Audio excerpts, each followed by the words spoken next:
Hello नमस्कार। आज आपण बघणार आहे दत्त संप्रदायातील द्वितीय प्रमुख क्षेत्र म्हणजे औदुंबर। औदुंबरच्या विमल पादुका।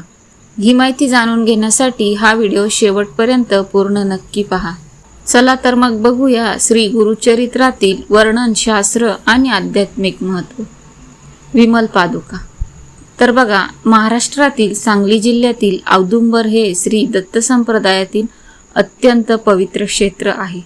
भगवान श्री दत्तात्रेयांचा द्वितीय अवतार श्री नृसिंह सरस्वती स्वामी महाराज यांनी येथे चातुर्मास करून अनेक भक्तांवर कृपा केली। कृष्णा नदीच्या तीरावरील हे क्षेत्र आजही दत्त भक्तांसाठी जागृत तीर्थ क्षेत्र मानले जाते। श्री गुरुचरित्राच्या अध्याय 18 मध्ये श्री नृसिंह सरस्वती महाराजांनी औदुंबर वृक्षाखाली निवास केल्याचे वर्णन आहे। त्यावेळी त्या प्रदेशात एक गरीब ब्राह्मण कुटुंब राहत होते।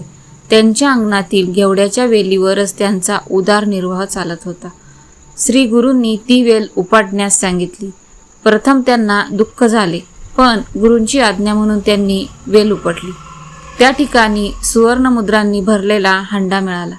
श्री गुरूंनी त्यांना तो स्वीकारण्यास सांगितले आणि त्यांच्या दारिद्र्याचा नाश झाला। या प्रसंगातून श्री गुरूंनी शिकवले की गुरूंच्या आज्ञेवर पूर्ण विश्वास ठेवला तर अशक्य शक्य होते। आता आपण बघूया औदुंबर वृक्षाचे महत्त्व।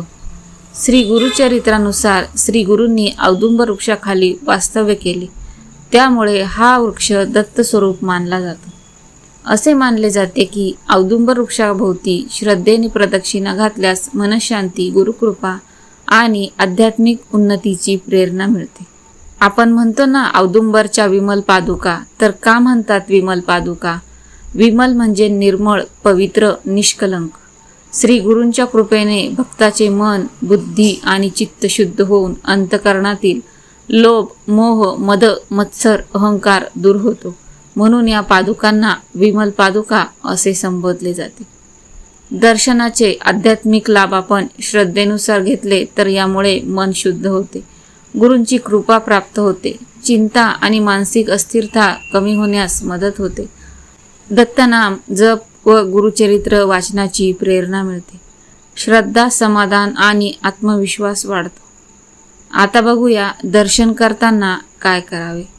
तर बघा, कृष्णा नदीमध्ये शक्य असल्यास स्नान करावे, औदुंबर वृक्षाला नमस्कार करावा, श्री गुरुदेव दत्त या मंत्राचा जप करावा, गुरुचरित्राचा 18वा अध्याय श्रद्धेने वाचावा आणि गुरूंच्या चरणी कृतज्ञता व्यक्त करून सर्वांच्या कल्याणासाठी प्रार्थना करावी।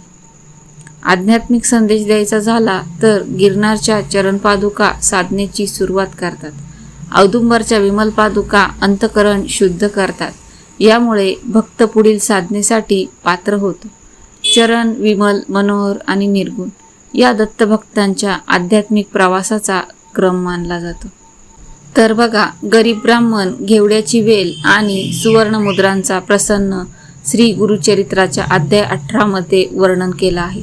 मात्र विमल पादुका या नावाचा अर्थ आणि त्याची आध्यात्मिक व्याख्या ही दत्त संप्रदायातील परंपरा आणि संतांच्या विवेचनावर आधारित आहे। तुम्हीही जर दत्त संप्रदायातील असेल आणि तुमचा काही अनुभव असेल तर तो कमेंटमध्ये नक्की सांगा, यामुळे इतरांना प्रेरणा मिळते। तसेच व्हिडिओला जास्तीत जास्त लाईक आणि शेअर करा, यामुळे हा व्हिडिओ पुढे पोहोचण्यास मदत होते। आणि बघा मैत्रिणींनो, खरं सांगायचं झालं तर तुम्हाला आपला व्हिडिओ बघताना फोन हातात घेण्याची अजिबात गरज नाही। तुम्ही बाजूला ठेवून आपला व्हिडिओ, आपला माहिती जी आहे ती तुम्ही ऐकू सुद्धा शकता। त्यामुळे तुम्हाला असं हातात घेऊन बसण्याची काहीच गरज नाही आहे। तर आजची ही माहिती तुम्हाला कशी वाटली हे मला कमेंटमध्ये नक्की सांगा। आणि तुम्हाला व्हिडिओ आवडला असेल तर कमेंटमध्ये दिगंबरा दिगंबरा श्रीपाद वल्लभ दिगंबरा एवढं मात्र नक्की लिहा।